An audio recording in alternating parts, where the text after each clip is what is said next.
레알뉴스 글로벌 송봉우입니다. 미국에 구글이 있다면 한국에는 네이버가 있죠. 구글이 전 세계 대부분의 국가에서 검색 사이트 부동의 1위 자리를 지키고 있습니다만 유독 한국에서는 이 토종의식 때문인지 1위를 네이버에게 내주고 있습니다.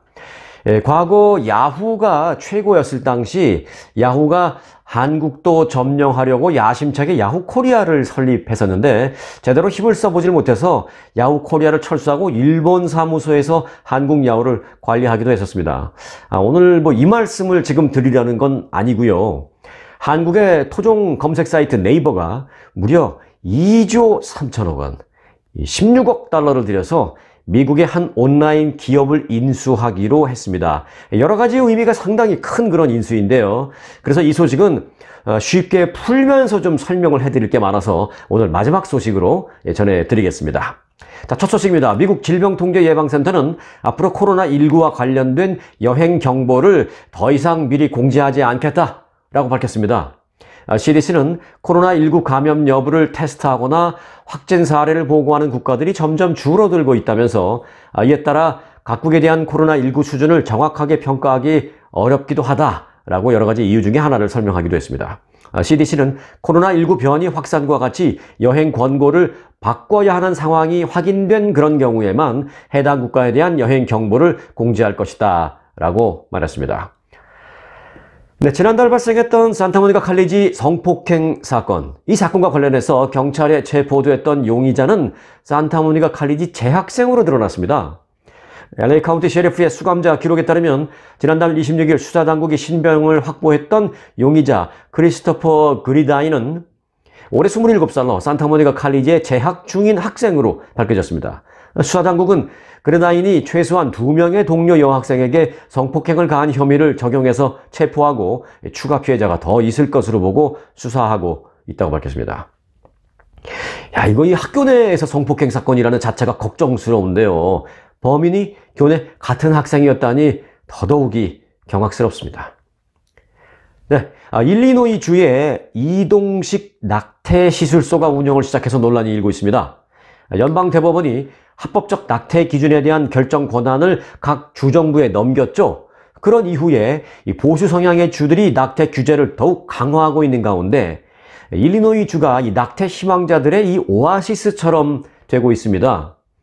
미국 가족계획협회는 일리노이주 남부에 첫 번째 이동식 낙태 시술소를 열고 미주리, 켄터키 그리고 테네시 등 규제가 강한 인근주에서 낙태 기회를 찾는 여성들에게 희소식이 되고 있다라고 전했습니다. 서비스 접근성을 확대하겠다라고 밝힌 것입니다. 이동식 낙태 시술소는 일리노이주로 낙태를 받으러 오는 타주 여성들의 이동거리도 단축시켜주고 또 대기 시간도 줄여주게 된다고 관계자는 밝혔습니다. 다시 말해 그 이동식 시술소를 주 경계선 가까이 갖다 놓겠다는 것이죠. 이동식 낙태 시술소는 11m 길이의 개조된 이 캠핑카에서 RV, 캠핑카에 차려지게 됩니다. 우선은 임신 11주 이전의 환자에게 먹는 낙태약을 제공해서 유산을 유도하고 내년 1분기부터 이 외과적인 수술을 통한 낙태 서비스까지 포괄적으로 제공할 계획이다 라고 밝혔습니다. 흥미로운 것은요, 일리노이주와 주 경계선으로 붙어있는 주가 여러 개 있는데 그 중에 하나가 이제 미주리주인데요. 미주리주는 미국에서 낙태를 가장 철저하게 불법화하고 있는 주입니다. 그런데 바로 옆에 있는 일리노이주는 또 반대로 낙태권이 가장 잘 확립되어 있는 주 가운데 하나입니다. 자, 일리노이주가 어느 정도 낙태에 관대하느냐? 지난 1월 1일에는 17세 이하 미성년자가 부모에게 알리지 않고도 합법적인 낙태 시술을 받을 수 있도록 한 법까지 일리노이주는 발효했습니다. 또 원격 진료를 통해서도 낙태약을 제공하고 있을 정도입니다. 이 처방전을 써준다는 것이죠. 연방대법원이 낙태권을 각 주정부의 결정에 맡긴다는 판결 이후에 미주리주 세인트루이스에서 주 경계만 넘으면 있는 일리노이주 페어뷰 하이츠라는 곳에 있는 낙태 시술소의 환자 대기 시간은 평소에 한 4시간이었는데 이번에는 몇 주씩 걸린다고 합니다. 일리노이 보건부가 공개한 지난해 낙태 시술 건수는 총 46,243건이었는데요. 이 가운데 최소 만여 건이 타주에서 온 소위 원정 낙태인 것으로 집계됐습니다. 앞으로는 이보다 훨씬 더 늘어날 전망입니다. 네, 도널드 트럼프 전 대통령이 오랫동안 갈등 관계를 보이면서 대립해온 CNN 방송을 명예훼손 혐의로 고소했습니다. 트럼프 대통령 변호인단은 플로리다주 포트 로더데얼이라고는 지역에 있는 그 법원에 CNN에 대한 소장을 제출했습니다. 이들은 CNN이 트럼프 전 대통령을 히틀러에 비유하는 것을 비롯해서 인종주의자, 러시아의 하수인, 또 폭동 선동자 등등등으로 규정해서 명예를 CNN에 실추했다고 적시했습니다.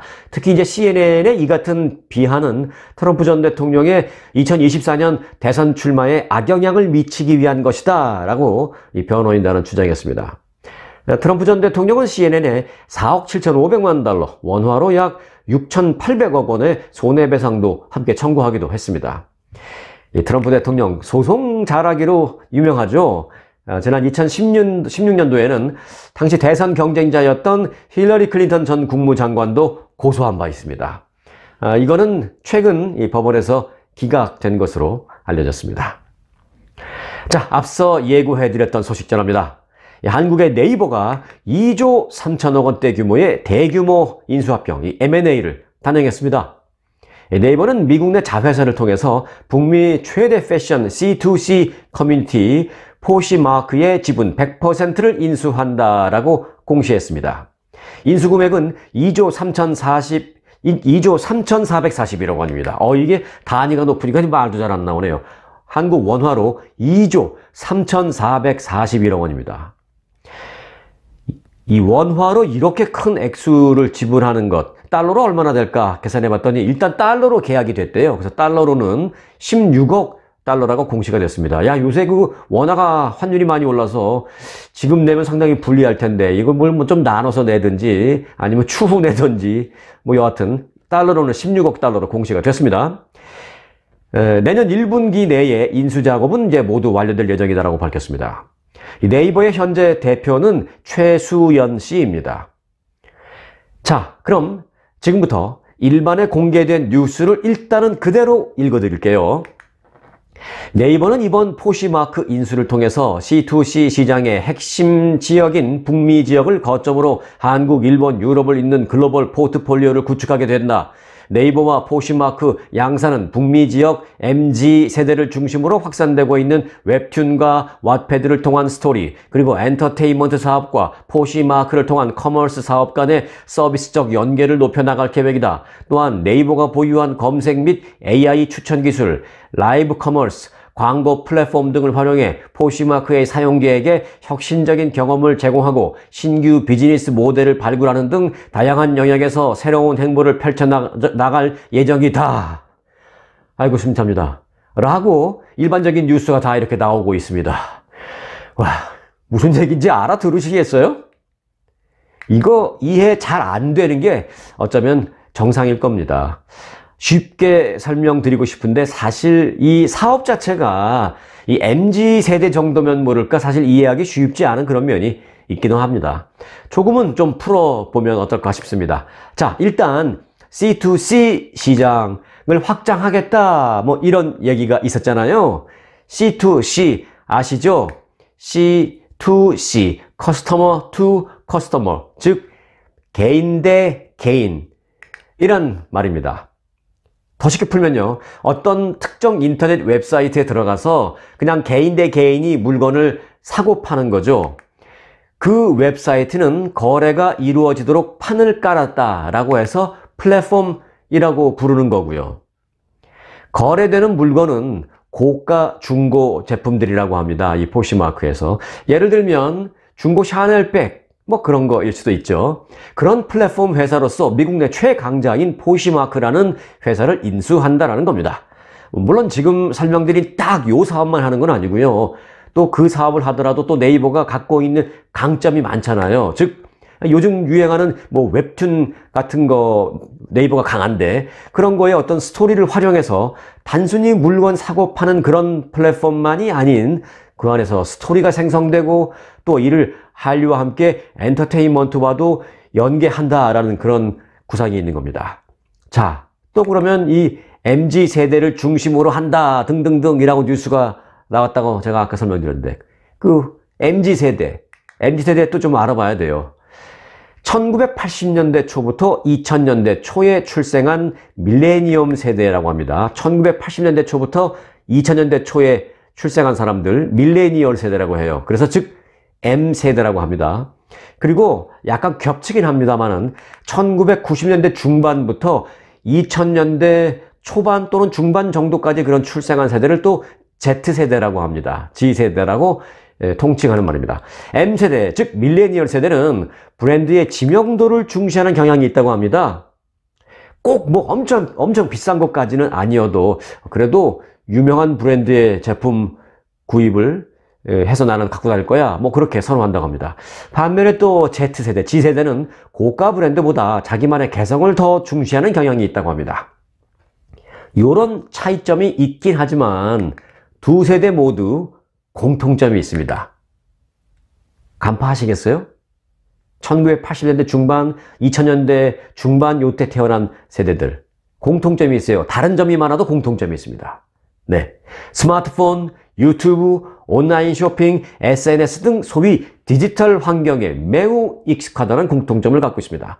그래서 이 미국과 캐나다 등 북미, 그리고 일본과 한국의 이 MZ세대, MG세대들을 겨냥하는 온라인 쇼핑 사업을 대대적으로 이 네이버가 하겠다. 그러기 위해서 이 부분의 최대 미국 판매 사이트인 포시마크를 우리가 인수한다라는 겁니다. 어느 정도 이해되셨나요?